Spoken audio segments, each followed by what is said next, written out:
They say time heals everything, but I don't believe that. Not when the screams of someone you love still crawl into your ears in the dead of night. I was just a boy when they took us, my sister and I, to small souls holding hands against a world we didn't understand. I remember her face brown like mine, her eyes full of questions, her fingers gripping mine so tightly it hurt. But I never pulled away, not until they did it for me. That day, something inside me broke, something that's never healed. Her voice, her cries, her last look, they've haunted me for a lifetime. I don't tell this story for pity, I tell it because forgetting is a kind of death, and I've already buried too much. If you got a moment, I want to share something with you, a piece of me that never found peace, because my sister's cries still echo in my head to this day. That was our final goodbye. They often ask me what I remember from before the chains. Most expect silence. Some think there's nothing to tell, like my life began the day I was taken. But I remember everything. I was not born a slave. I was born a boy barefoot, in red dirt, under a sky that had no roof, surrounded by voices that spoke my name with love. My sister, Lami, was always at my side. She was younger, but she was fierce. Her laugh was loud, too loud sometimes, and it used to echo across the fields while we chased birds or threw stones into the stream. Our home was small, made of hands and mud, but it was warm. It smelled like herbs and smoke and mother's hair when she bent to kiss us goodnight. We were poor, yes, but we didn't know what that meant. We only knew how it felt to be full after eating, to feel safe in the arms of those who knew your name, and to sleep without fear of what tomorrow might steal. My father had strong arms and soft eyes. He told stories under the stars, stories about our ancestors, about spirits in the trees, about how we belonged to the earth and not to any man. Lami loved those nights. She'd lie on her stomach, feet in the air, eyes wide with wonder. She believed everything. I did too. Back then, I believed in forever. I believed in morning always coming after the dark. There was music in our village, simple, but it moved through the air like a prayer. Women sang while working, men hummed, while carving tools, and the children thus we turned every sound into play. I can still hear Lami humming to herself, a tune she made up, off key, but hers. Sometimes I wonder if she kept singing after they tore us apart, if she ever found new songs, or if her voice just faded into silence. I pray it didn't. One day, she braided my hair. I hated sitting still, but she insisted. She said I looked too wild, and she wanted me to look like someone important. She was just a child but talked like a queen. I let her do it, grumbling, and she smacked the back of my head when I moved too much. I didn't know it then, but that was the last time anyone touched my hair with love. I remember the wind on that day. I remember how the sun set low and wide, the way it warmed the path. As we walked to fetch water, Lami was talking about something silly, a game she wanted to invent. I wasn't really listening. I wish I had. I wish I'd memorized every word she said. You don't realize which memories will become sacred until you can't make any more of them. That night, the drums in the village beat a little faster. There was tension in the air, whispers between the elders. I didn't understand the danger. No one told the children. They were trying to protect us, I think. But fear has a smell, and I began to sense it. My mother didn't sing that night. She sat by the fire, rubbing her hands together, glancing at the trees. My father stayed awake longer than usual, sharpening tools he didn't need for hunting. And in the silence between their glances, I felt something end before I even knew what was beginning. These memories, they don't fade. They sharpen with time. I can still feel the mud between my toes, The way Lammy's fingers would sneak into mine when she was nervous. The way my mother's shawl felt when she wrapped us both inside it during storms. That life is gone, not just lost, but stolen, erased from paper, erased from history, but not from me. I carry it here, in this old chest that still remembers how to ache. When people say we had nothing before, I want to scream. We had everything. We had family. We had songs. We had names given to us with meaning. We were not blank slates waiting to be written on. We were stories already being told. And they ended our chapter with chains, but they didn't erase the prologue. That's why I speak. That's why I remember, because before the chains, I had a life, and her name was Lami. It was a morning like any other. At least that's what I thought. The sky had a strange stillness to it, like it was holding its breath. Lami and I were sent to fetch water early, and I remember she was humming again, that little tune she always made up. I can still hear it if I close my eyes, just a string of uneven notes, but it meant we were safe. It meant she was happy. The stream was calm, slow, and golden with the early light. We laughed about something. I can't remember what now. Some joke only we would understand. And when we turned to walk back, that's when I saw them, men, strangers, armed, silent. Their eyes didn't blink, and their steps didn't rush. They moved like shadows across the dirt. I grabbed Lammy's hand out of instinct. She squeezed mine harder than ever before. Something in me understood before my mind caught up. We ran, not toward home, but away, deeper into the trees, down paths we barely knew, but they were faster, smarter, trained for this. I was yanked back by the arm so hard, I heard a snap in my shoulder. I screamed. Lami screamed louder. I saw her still trying to run, her feet slipping in the mud, her tiny hands reaching for branches that broke under her weight. They caught her too. I don't remember how long I fought. I remember teeth and fists and dirt in my mouth. I remember being thrown down, tied, dragged. I remember Lami calling my name again and again like it was a prayer. And then, silence. They put sacks over our heads. They tied our hands. They carried us like cargo. But worse than the pain, worse than the fear, was not knowing where she was. I kept whispering her name, Lami, Lami, hoping she could hear me, hoping she'd answer. But the only reply was the sound of feet stomping dirt and the tight pull of ropes against my skin. Eventually we stopped. The sacks came off. My eyes were blurry from tears and dust, but I searched for her face first. I saw her, across the clearing, still breathing, still fighting, still my sister. But when our eyes met, something happened, something I can't explain. She looked at me like she was already saying goodbye. I tried to reach for her, but two men pulled me back, and that was it. That was the last time I ever touched her. The last time I ever felt her hand in mine. The last time her voice reached my ears without the filter of memory. They put us in different lines, separated boys from girls, separated family from family. They didn't care. We were bodies to them, not blood. I remember the older people crying quietly. Some prayed, some went numb. I just stared at Lami until I couldn't see her anymore, until the tree swallowed her, until her voice was gone.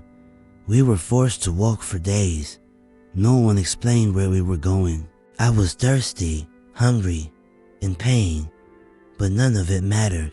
As much as the hollow inside me, I kept thinking maybe I'd see her again at the next stop. Maybe she was just behind another group. But every time I asked, I was punished. Every time I called her name, someone hit me. So I started whispering it instead, over and over, like a song, like a memory I couldn't afford to lose. I don't know how long the journey lasted. Time becomes meaningless when your days are stolen, but I remember the day the sea appeared. I had never seen it before. It stretched endlessly, and I thought, maybe the sky had fallen. The ships were monstrous, nothing like our fishing boats. They smelled like iron and rot. That's when the fear truly settled in. That's when I realized we weren't just being moved, we were being erased. I looked back, hoping to see a tree I recognized, a path we'd taken, a glimpse of the world I once knew, but there was nothing. Only the cold wind and the creak of wood beneath the weight of stolen lives. I still believed then that I might see her again. That maybe, once the walking stopped, the beatings ended, and the ropes came off, I'd turn a corner and find Lami waiting for me. But as the boat pulled away and land disappeared, I felt something in my chest rip clean into, not from the pain, not from the fear, but from the sound that haunted me more than anything else, the echo of her voice fading behind me. I didn't know it then, but that would be the last time I ever heard her.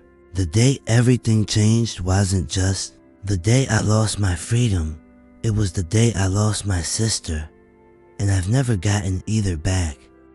The days that follow were the longest I've ever lived. The ship rocked endlessly, and with each wave, a piece of my soul drifted farther from me. I stopped speaking. I stopped eating unless someone forced it. I couldn't stop thinking about her little hands, her voice, her laugh that used to ring like bells in the morning. Lami was my other half. Without her, I didn't know who I was anymore. Just a boy with empty hands and no name left to whisper back. I would lie on the wooden floor at night, surrounded by the groans and coughing of others, and stare at the darkness. I tried to imagine her face, but even then, it had started to fade. Memory is cruel like that.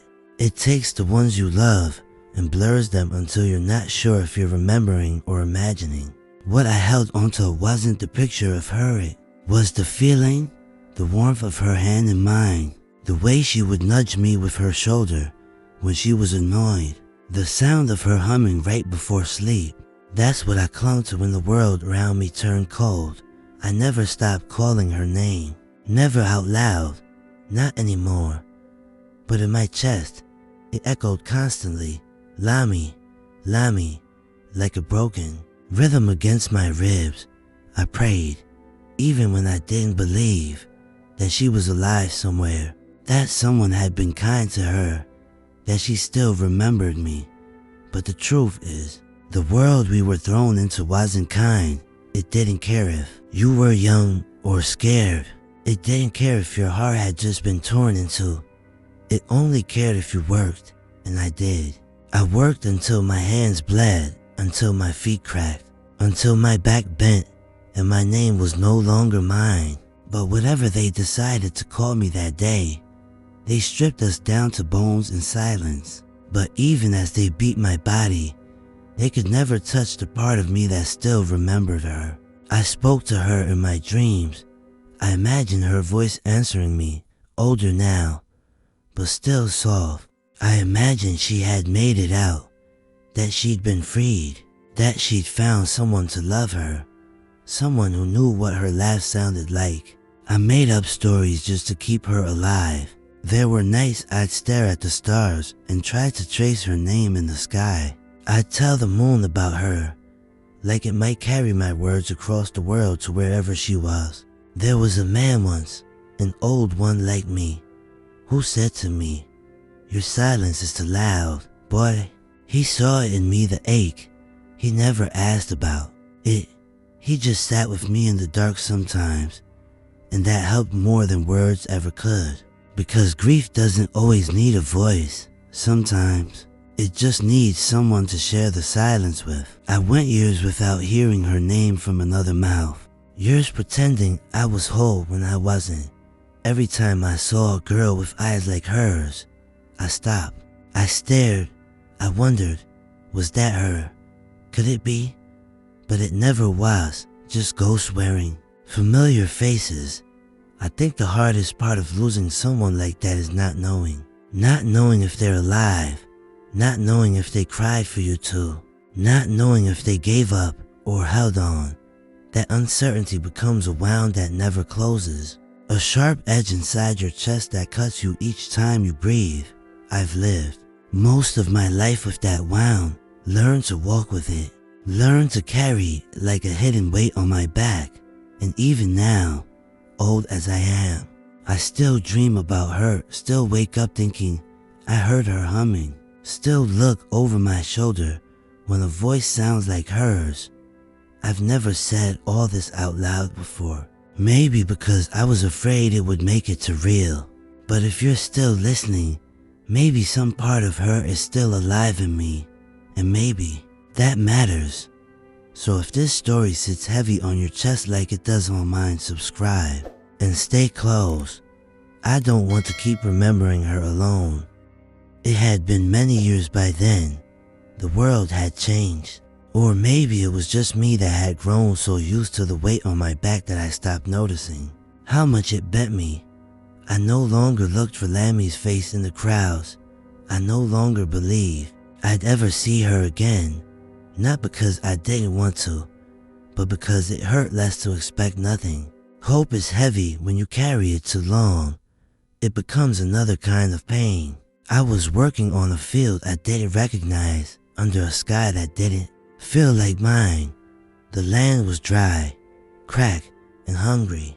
The air thick with silence except for the sound of labor bodies moving without rest, without joy.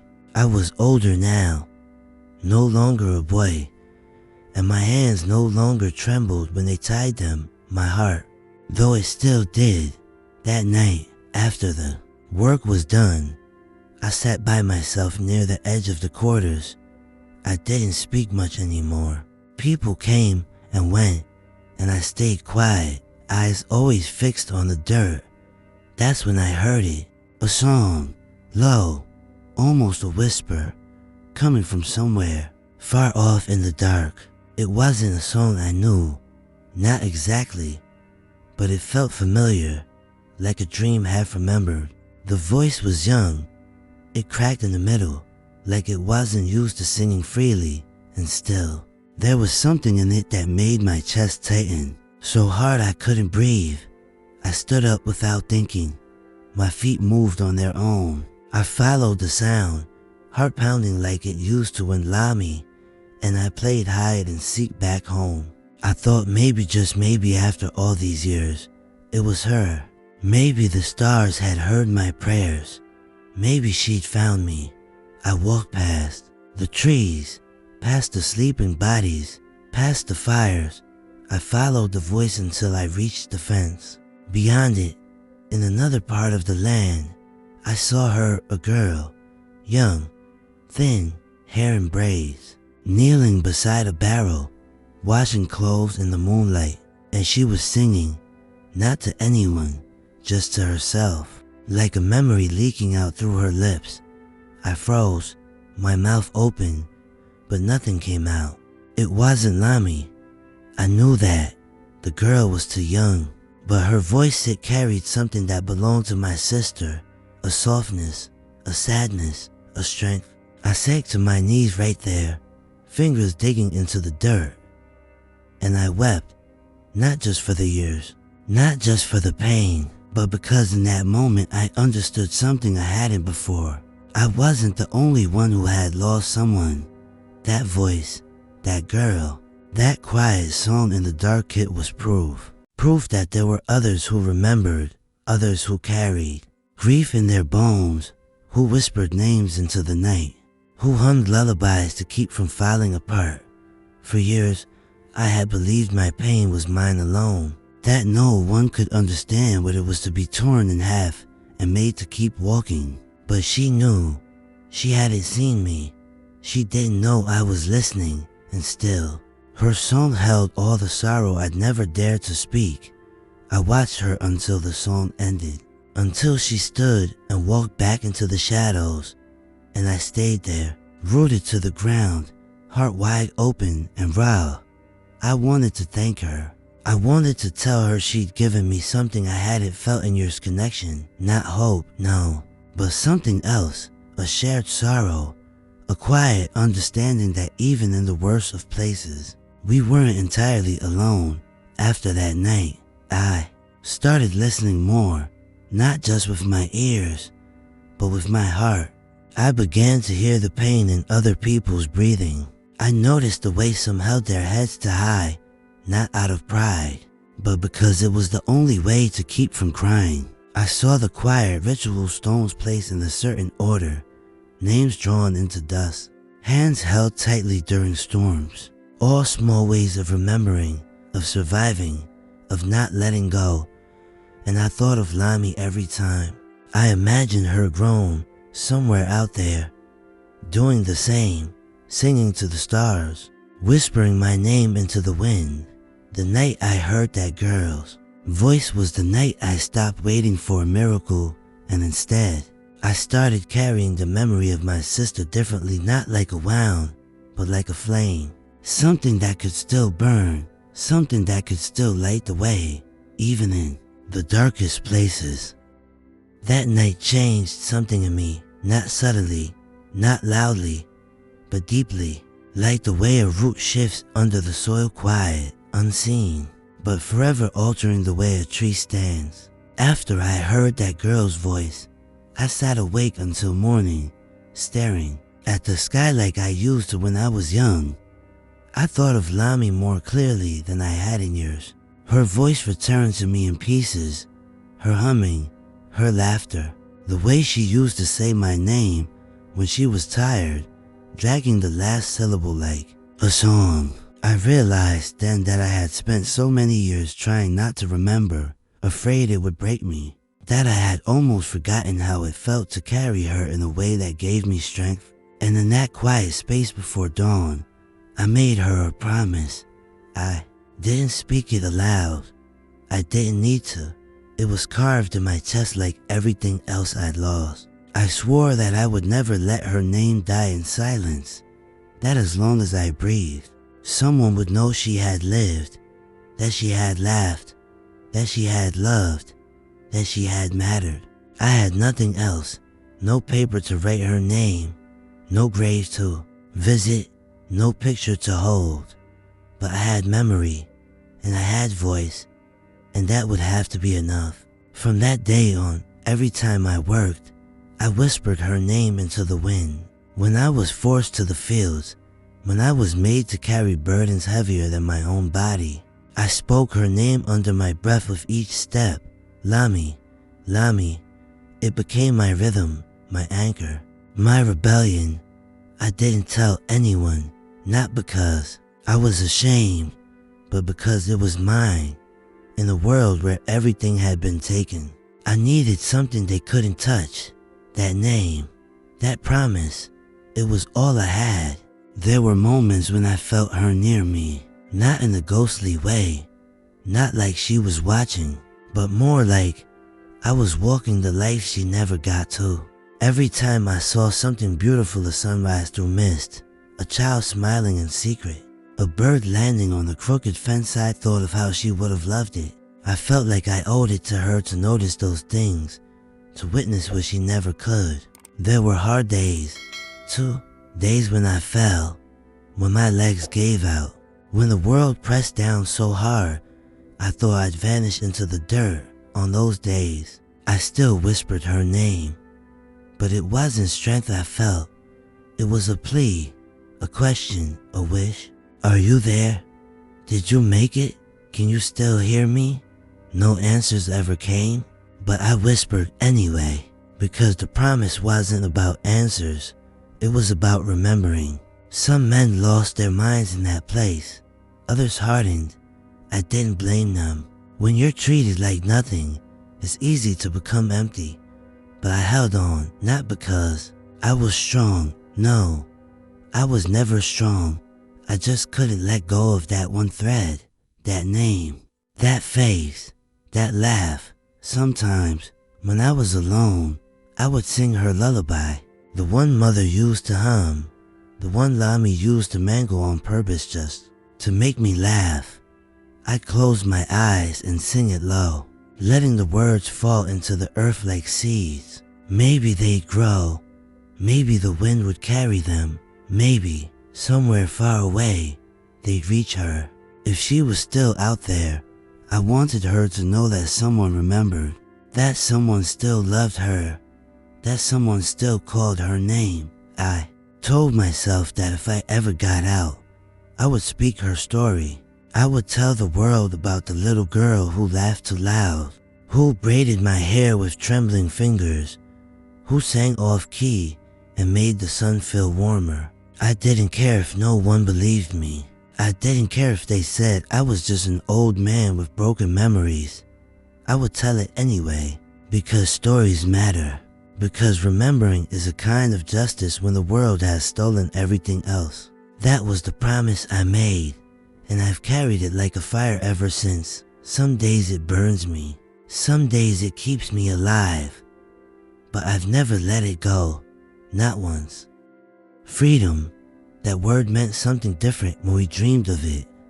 It was golden in our minds. Like the first light of morning after a night too long, we imagined it with open skies, warm food, the sound of our names spoken gently again. We thought it would feel like going home. But when the chains finally broke, I didn't feel free. I felt lost. I remember the day clearly. The silence first, then the murmurs, then the news, carried mouth to mouth like an echo that no one dared to believe. They say it's over. They say we can go. Go where? That was the question no one could answer. I had spent so long being owned, ordered, beaten. Silence. I didn't know what it meant to belong to myself. My back still hurt. My hands still trembled. My body bore all the signs of captivity, even as my feet stood unshackled. We stepped outside not like freed people, but like survivors crawling out of rubble, squinting at a sun that felt too bright for our tired eyes. Some cried, some ran, some dropped to their knees and kissed the ground. I just stood there. I looked at the sky and waited to feel something joy, peace, something. But all I felt was emptiness. The weight of everything I'd lost hung heavier than the chains ever had. I had no family left, no home to return to, no idea where Lami was, if she was alive, if she'd ever heard the word freedom spoken with her name attached.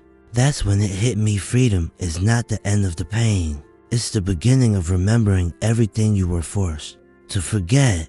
I wandered after that, worked where I could, slept under trees, beside roads, near rivers. I learned to move quietly, to speak only when spoken to. Old habits die hard. Even as a free man, I still flinched when someone raised their voice. I still looked down when eyes met mine too long. People like to talk about what we gained after. They write it down in books. They put dates and laws and big names next to our freedom like it was a gift someone handed us wrapped in ribbon. But they don't talk about what we had to build from ashes. We had nothing, no land, no shelter, no voice that was truly ours in the rooms where decisions were made. Some of us tried to find family. I did. I walked for miles, asked every old face I could find if they'd seen a girl named Lami. I described her so many times I started to forget if my memories were real or just words. I repeated to strangers. Some looked at me with pity, some just turned away. Most had stories like mine. They had lost sisters, mothers, sons. We were a people of empty chairs and unanswered questions. I settled eventually in a place that felt less cruel than the rest. There were others like me, quiet, tired, trying to make something out of the ruins. We built homes from scraps. We sang songs that had survived on lips, not paper. We taught our children the names of those who never came back, and every night, before I closed my eyes, I whispered Lami's name into the dark. Even then, I still hoped, not as brightly as before, not as desperately, but like an ember under ash. I hoped maybe she had found someone kind.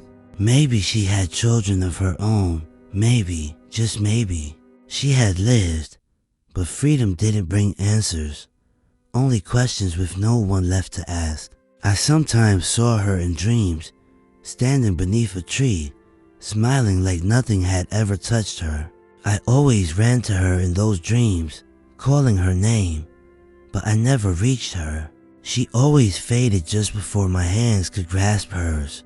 I would wake up wet-faced, the echo of her laugh still in my ears, wondering how something so small could hurt so much after all these years. They freed our bodies, but our hearts stayed in pieces, scattered across the places we were taken from and the ones we were dragged to. Still, I tried to live, to honor the promise I made. I told my story when someone was willing to hear it. I wrote her name in the dirt whenever I passed a river. I sang her lullaby to the wind.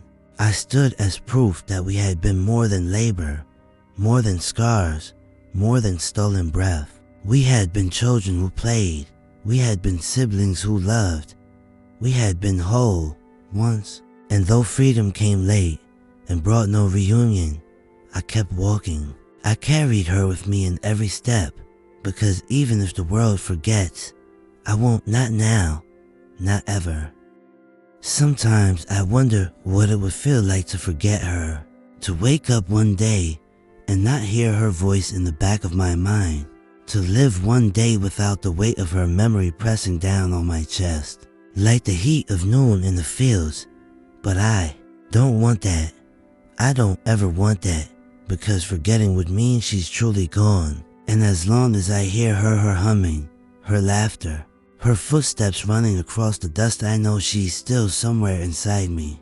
I still hear her when the wind shifts, when the night falls quiet, when I pass by places where children play. Without fear, I see her in the curve of a young girl's smile, in the rhythm of old songs, in the silence between prayers. And in those moments, I close my eyes and hold her close again.